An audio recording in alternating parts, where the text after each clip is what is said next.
Fala pessoal, eu sou o Bruno Delect e vim gravar hoje mais uma pílula de conhecimento para vocês, dessa vez sobre comunicação corajosa.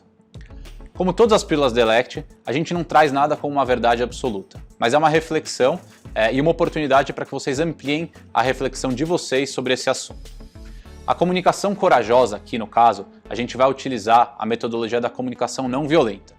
E eu vou explicar como que essa abordagem vem apoiando diversas pessoas, países, organizações a mediarem conflitos, a se conectarem melhor uns com os outros e também a trazerem para o processo de comunicação mais assertividade e compreensão.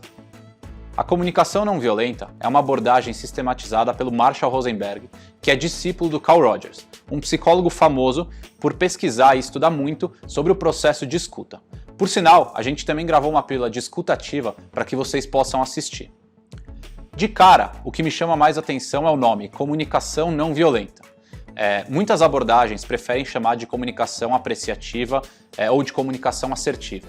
E eu acho interessante que o nome tenha sido escolhido como não violenta, porque muitas vezes para a gente é mais fácil entender algo pelo seu contrário. E hoje a comunicação ela é muito permeada de violência. E são violências que muitas vezes a gente não percebe, não tem como identificar e por isso não consegue corrigir. Quando a gente passa a nomear o que é violência dentro de um processo de comunicação, fica mais fácil da gente tentar retirar essas violências e começar a se conectar com o outro a partir de uma comunicação que pode ser mais apreciativa, mais compassiva e mais conectada com a outra pessoa. O ponto de partida da comunicação não violenta é uma premissa. A premissa de que o ser humano é naturalmente compassivo, ou seja, ele naturalmente tem a tendência de cooperar com o outro sem buscar recompensas ou punições. Isso quer dizer que o ser humano é alguém que está ali disposto para o dar natural. A ideia de dar natural para a comunicação não violenta é uma premissa e também um objetivo. Ou seja, o que a comunicação não violenta pretende fazer é retornar o ser humano para aquela sensação de dar natural, para aquela sensação de compassividade e de cooperação com o outro. Provavelmente, vocês já vivenciaram ali na vida de vocês uma experiência onde você se sentiu profundamente conectado com a outra pessoa e você já não sabia se você estava dando ou estava recebendo alguma coisa naquela relação. De repente você decidiu um dia cozinhar para alguém e aquela troca e aquela conversa foi tão boa que não necessariamente você foi o mais beneficiado, ou melhor do que isso, que não importava quem era mais beneficiado, porque a relação entre vocês era uma relação de cooperação mútua.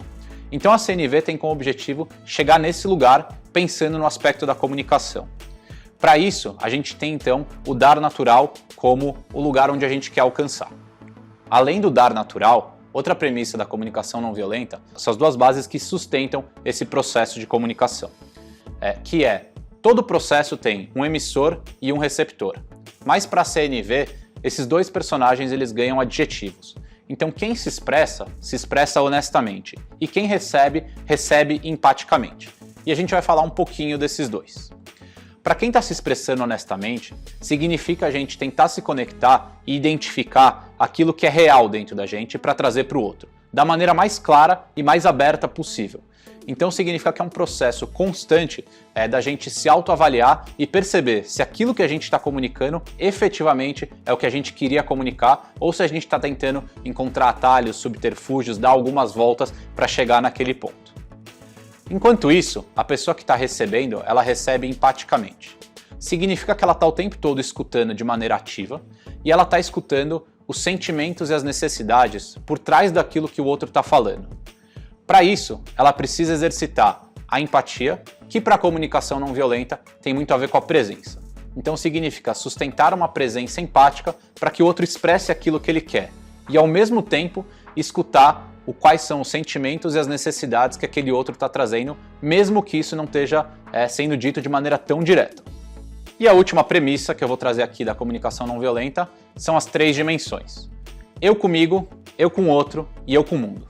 Significa que eu posso exercitar a comunicação não violenta comigo mesmo para ajudar a identificar os meus sentimentos e aquilo que eu gostaria de comunicar sozinho, no dia a dia, como uma ferramenta de autoconhecimento. Significa que eu posso exercitar ela nessa relação eu com o outro, que é onde eu acho que usualmente ela mais aparece, em trabalhos coletivos, numa relação com um par ou com um líder direto. E também significa que eu posso exercitar ela para com o mundo, quando aquilo que é bom para mim também é bom para o mundo e eu uso as bases da CNV para tirar a violência do coletivo e gerar cada vez mais compassividade e colaboração. E agora a gente pode falar das celebridades da comunicação não violenta, que são os 4 componentes. Depois daquelas 3 premissas, provavelmente esses 4 componentes eles são as coisas mais famosas que vocês vão escutar sobre comunicação não violenta. Os componentes são esses: observação, sentimentos, necessidades e pedidos. Esses 4 componentes, eles servem para a gente, inclusive, estruturar algumas frases, retirando a violência delas. Isso pode ser um exercício que fica muito mecânico no começo, porque eu tenho que ficar pensando em tudo que eu vou falar. Mas ao longo do tempo, a gente vai ganhando mais habilidade e mais naturalidade na maneira de conversar. E é um pouco disso mesmo. A CNV, ela propõe uma nova maneira da gente encarar as relações e a maneira como a gente se comunica. Para falar desses 4 componentes, a gente vai começar com o primeiro, que é a observação. Na CNV, a observação é sobre aquilo que realmente aconteceu, aquilo que é uma realidade compartilhada entre as pessoas.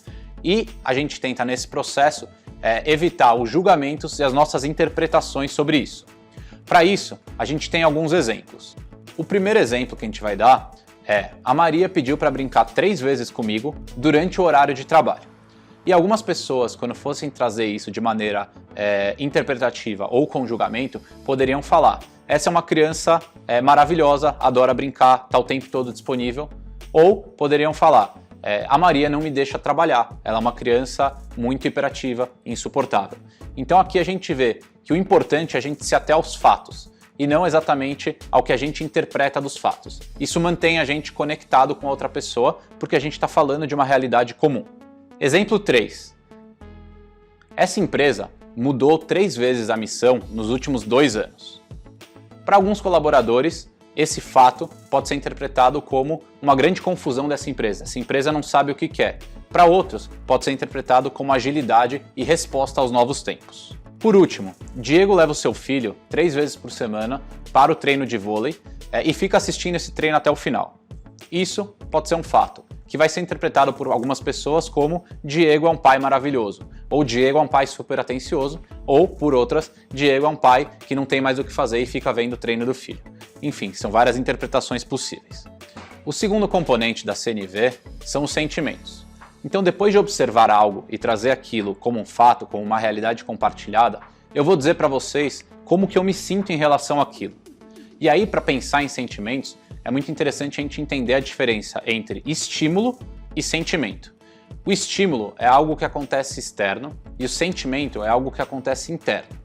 Ou seja, a CNV convida a gente o tempo todo a diferenciar esses dois e faz com que a gente consiga se responsabilizar pelos nossos sentimentos.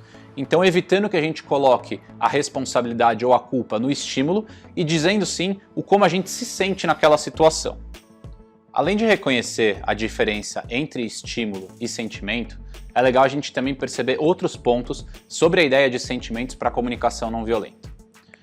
A primeira delas são os pseudosentimentos, que são sentimentos que dizem mais sobre o que o outro fez do que efetivamente aquilo que eu estou sentindo. Muitas vezes eu posso dizer que eu estou me sentindo menosprezado. E aí eu posso estar ignorando uma tristeza, uma frustração, um sentimento mais próprio e mais meu, para dizer que você me menosprezou. Então seria mais sincero e eu estaria me responsabilizando mais por aquilo que eu estou dizendo quando eu digo que eu estou me sentindo triste ou quando eu estou me sentindo frustrado com uma determinada situação. Então sempre que a gente tentar trazer para o outro a responsabilidade por como a gente se sente, a gente está se afastando do processo de comunicação não violenta porque a gente está colocando mais julgamento na nossa fala. E outra dica super rápida é que não é porque começa com a palavra sinto que necessariamente a gente está falando de um sentimento. Então, alguns exemplos como eu me sinto idiota hoje, ou sinto que vai chover, são todos pensamentos ou julgamentos nossos. Então não é porque a gente coloca a palavra sinto na frente que necessariamente vai vir um sentimento dessa história. Trouxemos também alguns exemplos aqui para ficar mais claro o que a gente está falando. Sinto que você devia mudar o seu comportamento. Não é um sentimento, é uma opinião minha sobre o que você deveria fazer com o seu comportamento. Sinto-me bobo naquela situação. Também não estou falando de um sentimento, eu estou falando sobre um julgamento meu para comigo mesmo, que no caso também é violento. Me sentir criticado, ameaçado ou menosprezado. Está dentro daquela categoria que a gente falou dos pseudo-sentimentos. E por último, eu me senti com raiva, com vergonha ou com culpa. Esses 3 sentimentos, que são super válidos e acontecem no nosso dia a dia, têm grande chance de mascarar algum outro. Então significa que é verdade que eu estou com raiva, é verdade que eu estou envergonhado. Mas provavelmente existe um sentimento um pouco mais profundo que você é capaz de identificar e se responsabilizar mais por ele. Isso porque raiva, culpa e vergonha geralmente vêm acompanhados de uma vontade de punir o outro ou de punir você mesmo, de gerar uma vingança daquela ação. Então você tem a oportunidade de pensar mais uma vez e tentar se conectar com um sentimento que seja mais profundo do que um desses 3. E agora, alguns exemplos positivos. Eu me senti muito curioso ao final daquela série. Eu me senti muito interessado por aquela pessoa. Quando a Maria disse o que ela disse durante a reunião, eu me senti muito contemplado com a fala dela. E uma das principais ideias de sentimento para a comunicação não violenta é a gente perceber que a gente precisa ampliar muito o nosso repertório sobre eles. Aqui eu vou lançar um desafio e eu quero saber quem consegue nomear pelo menos 20 sentimentos em 1 minuto ou 2. Provavelmente esse vai ser um exercício difícil para a maior parte de vocês e para mim também. É por isso que dentro do livro do Marshall sobre comunicação não violenta tem uma lista de sentimentos que a gente pode ter quando a gente tem as nossas necessidades sendo atendidas e sentimentos que a gente tem quando a gente tem as nossas necessidades não sendo atendidas. A gente vai deixar essa lista um pouco na tela, mas vocês também podem pesquisar dentro do Google para encontrar o nome desses sentimentos e tentar ampliar o repertório de vocês ao longo do tempo.